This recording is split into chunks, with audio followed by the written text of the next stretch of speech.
მასმედიის 34 წარმომადგენელი დააჯილდოვეს, რომლებმაც საქმიანობა აფხაზეთში დაიწყეს და წლების განმავლობაში მნიშვნელოვანი წვლილი შეიტანეს აფხაზეთის თემატიკის გაშუქებაში. აფხაზეთის მთავრობის მხარდაჭერითა და საინფორმაციო ანალიტიკური ცენტრის ორგანიზებით გამართულ ღონისძიებაზე მათ მადლობის სიგელები და საჩუქრები გადაიცათ. ჩვენ დავაჯილდოვეთ სწორედ ის ადამიანები, ვინც ჟურნალისტური გზა დაიწყეს აფხაზეთში, საკუთარი პროფესიონალიზმით იდგნენ სიმართლის სადარაჯოზე. ამით გამოვხატეთ პატივისცემა, გვერდში დგომა და უსურვეთ წარმატება. ეს ღონისძიება მნიშვნელოვანია მათი ღვაწლის დაფასებისთვის და განსაკუთრებით მნიშვნელოვანია მომავალი თაობისთვის, რათა მომავალმა თაობამ იცოდეს, როგორ ფასდება ღვაწლი შრომა საკუთარი პროფესიისა და სამშობლოს წინაშე. პირველი დღიდან მუშაობა აფხაზეთის ტელევიზიაში ჩემი პროფესიით და ამისთვის კიდევ რო გაჯილდოვებენ.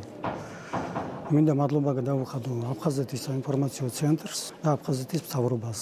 მადლობა დაფასებისთვის. ეს დღეები იყო ძალიან დიდი ტკივილით, ძალიან დიდი ხიფათით და ბოლოს უკვე ტკივილით სევდით სავსე. ჩემთვის იყო ძალიან ამაღელვებელი დღე და ალბათ არა მარტო ჩემთვის, თითოეული ჟურნალისტისთვის.